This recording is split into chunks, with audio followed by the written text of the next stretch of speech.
Here's the situation. My neighbor's wife was admitted to the hospital 2 weeks ago for a serious health condition. I went to check on my neighbor and was shocked to know that none of the other neighbors helped by offering to come to clean his house or cook him a hot meal in this freezing cold. So I had a meeting with the neighbors and told them shame on them for not stepping up and rushing for help. They complained about being busy with their problems, but I told them one day they'd be put in the same situation and will appreciate some help.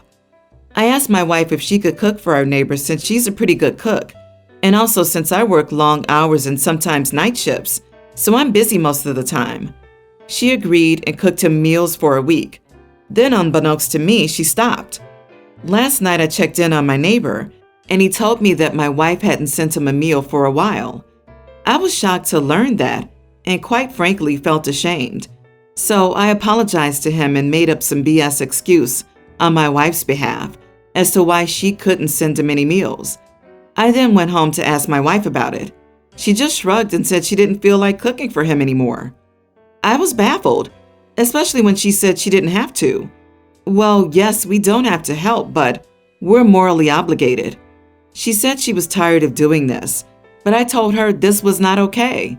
The man's going through some struggles, and his wife's in the hospital, and we should help send him one meal per day. Not so hard to do. She said she would no longer be cooking, and that's it. I called her cruel.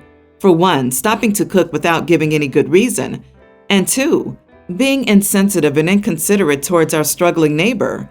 She said I could cook if I felt so strongly about it, but she knows why I can't, so that's that. I insisted that she should help with whatever she could, since this situation is temporary, and also since I'm doing my best by offering other ways to help. She said no and went upstairs. The argument kept going with her saying I was out of line to force her to cook, then called her cruel for saying she won't do it anymore. I said it's probably just for another week, so it's not that big of a deal. But she says I'm the insensitive and inconsiderate one here. Am I the idiot here? I don't think I was asking for much. Poor guy deserves a hot meal at least once a day, especially with neighbors like that. What a great guy you are, volunteering other people's time and resources, but you just can't. So that's that? Practice what you preach, idiot. I'm laughing so hard on OP, patting himself on the back, thinking he's such a sensitive and generous guy, while he's not doing anything other than criticizing everyone for not doing things he's also not doing. I'm just baffled. You are the idiot. If you feel this strongly about getting this man's every need met for meals, you do the cooking. Stop bullying other people into it, especially other people who can't just walk away if they've had enough of being voluntold. Where's the rest of this family's social safety net anyway? Why has it all somehow fallen to you, apart from you apparently deciding it should? Are they getting help from the hospital or other agencies? Are you close enough to them to know? If not, are you sure they want your help? You guilted and bullied the neighbors and your wife into helping this man, who sounds like he is indeed a grown man and not a toddler like you're treating him. But then you come up with excuses for not doing a thing yourself? Your wife is absolutely right. You can cook them yourself if you want to send him meals. Your wife has been doing it for a week already. Now it's your turn. Put some action behind your words if you really think you have a moral obligation to help. OP must depend on his wife a lot. I'm pretty sure my husband and kids wouldn't starve to death if I were hospitalized for a week. Yes, it would be difficult, and yes, it would be nice for others to help, but help should be given freely. Women don't exist to cook for the menfolk. He's a grown-up. If he can't cook for himself, then he needs to learn how to order in, or you can do it. Kate and I got married about a year ago. It was a small ceremony with very few people in attendance. None of my family members, except my brother, were invited. Kate has a little daughter from a previous relationship. When we first started, Kate, my family, especially my mom, would make derogatory comments about how I shouldn't be with a single mother. My mom would say things like, "You shouldn't be raising another man's child," or "Kate is only using you for free child support." Those comments were extremely hurtful, and I decided to distance myself from most of them. Around Christmas time last year, my brother passed away. Because of this, I have begun to see my family more. Kate invited my sister-in-law for a nice dinner. My sister-in-law, without our knowledge, brought my mom along. Kate, though surprised, didn't say anything to my sister-in-law or my mom. At first, dinner was going well. Everyone was nice. The conversation was light and fun. At one point, my daughter woke up, and my wife and I knew that she wouldn't go back to sleep, knowing her aunt was in the house, so we let her stay up with us. We let her watch some TV and play with her toys, and she was paying no attention to the grown-ups. My mom decides to pick up my daughter to try and play with her. She starts crying and thrashing around, but my mom refuses to let go, muttering stuff about how she'll get over it. So Kate essentially had to force my daughter out of my mother's hands to calm her down in a different room. Once everything was sorted, Kate came back out with my daughter, and my mom started yelling at her about how she was turning her granddaughter away from her grandmother and how she was poisoning her mind. I obviously got upset with her and told her that maybe it's because she doesn't deserve the title of grandmother. This only added fuel to the fire. My mom stormed out, taking my sister-in-law with her. She later sent me a lengthy message about how I shouldn't have said that considering recent events. Now I feel incredibly guilty. Not the idiot. She chose to treat your wife and daughter like outsiders and never made an effort to repair that relationship. Now she thinks she can just force that relationship because she experienced a loss? That's just not how things work. She needs to make a serious effort to repair what she broke, starting with an honest apology. In my opinion, your mom is now willing to take the child she previously cast off and wanted nothing to do with, as she has no other options. And what will your mother say when your daughter does something to displease her? You aren't my real grandchild? Another concern is if you and Kate have a child together, your mom would again cast off your oldest child without a second thought to focus all her attention on the now golden grandchild, who is her blood. You sound like a great dad, but please don't give in to misplaced guilt and guard your daughter's well-being against what could be a toxic relationship with your mother. Me, 25 female, and my sister Lexi, 26, have a pretty good relationship. Lexi is also pretty close to my daughter, Emily, young child. Lexi has babysat Emily several times, and there's never been a problem. A couple of days ago, my boyfriend and I were going out to celebrate our second anniversary. Lexi offered to babysit for us, and everything seemed to be set up. My boyfriend and I were planning to be gone for about 8 hours.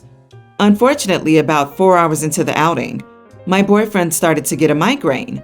He tried taking his regular medication, but they weren't kicking in that much. I decided to just drop him off at home so he could relax. I sent Lexi a text, telling her that I was on my way home early. After I got home, I noticed that Lexi's car wasn't in my driveway. I went inside and called out for Lexi and Emily. They were nowhere in the house, so I immediately called Lexi. After I called her 4 times, she finally picked up the phone. I started yelling and demanding to know where the heck she was. She said we would talk after she got back to my house. About 20 minutes later, Lexi and Emily showed up, and I put Emily to bed. After Emily was sound asleep, I exploded on Lexi and told her to start talking. She told me that she was chatting with a random guy from Tinder, and he asked her to come over. She said she knew that Emily would just sleep the whole time, so she agreed to come over. She said that everything was fine. Emily just ate some snacks and went to sleep in the guy's spare bedroom. I completely lost it. I cussed her out and told her that she was an idiot. Then I asked her how she could do something so reckless. She got mad and told me that it wasn't a big deal. She would never let anything happen to Emily. I told her she had no right to take my daughter to a random guy's house. She said that she could read people, and she knew that this guy wouldn't hurt anybody. I told her that she was nuts, and she put my daughter in God knows how much danger. I told her that I could no longer trust her and never wanted to speak to her again. I also told her that she's never allowed to see Emily again. She started crying and said that I was overreacting to the whole thing. I told her that I paid her to protect my daughter, not endanger her so she could go have some fun. She continued to cry and beg, but I eventually kicked her out. Even though Lexi messed up big time, my mom says that I still overreacted. My mom says that I should reconsider separating Lexi and Emily because they're family. Am I the idiot? Who the actual heck thinks it's appropriate to take a little child to the house of a man they just met on Tinder? That is reckless. What if the guy was dangerous? I wouldn't have Tinder people over to my house if my daughter was home. Not the idiot. She puts your daughter in danger and thinks it's no big deal. Of course she shouldn't be allowed to see her again. Not the idiot. She offered to babysit. She could have seen this guy another day. That was absolutely irresponsible. Her reading people is ridiculous. Psychos often can be charismatic, and then people end up getting murdered. This man was a stranger. She knew nothing of him or what she was walking into. Your mom is trying to remain neutral, but she shows her bias. Lexi messed up big time and revealed she was untrustworthy and selfish. She didn't even tell you she was going. She probably thought she'd be able to come back undetected. And that's the sneakiest part. She was caught. My 35 male mom remarried her current husband 14 years ago. He's an okay man, but my dad will always and forever be my number one. When they announced that a baby was on the way, I freaked out.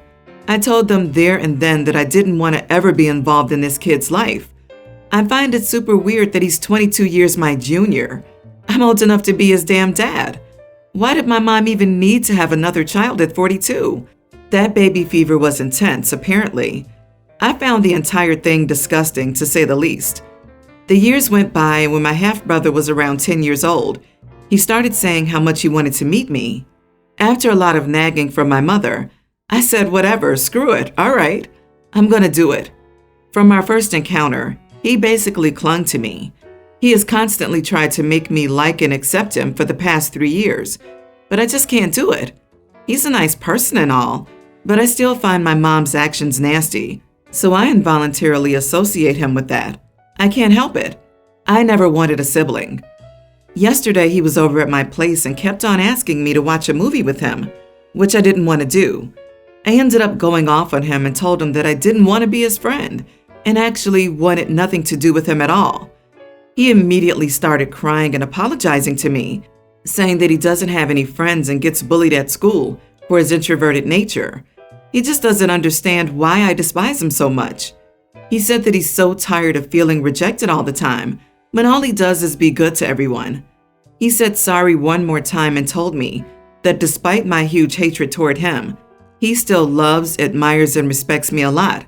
Then he ran out of the house. He hasn't reached out to me ever since. How can I be the idiot? You are the idiot. He hasn't reached out to you since. Gee, I wonder if that has something to do with you. A grown freaking man oozing hatred for a kid? Your own brother, no less, who's done nothing wrong. This wah, I don't want a sibling crap gets old by middle school. You're an adult.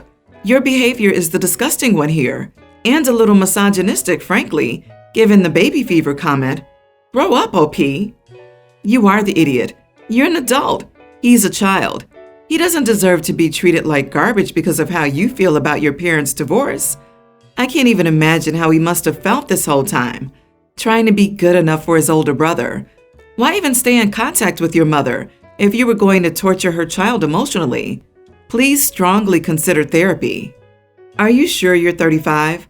You clearly haven't grown up. Your mom remarried 14 years ago, and you still haven't come to terms with it?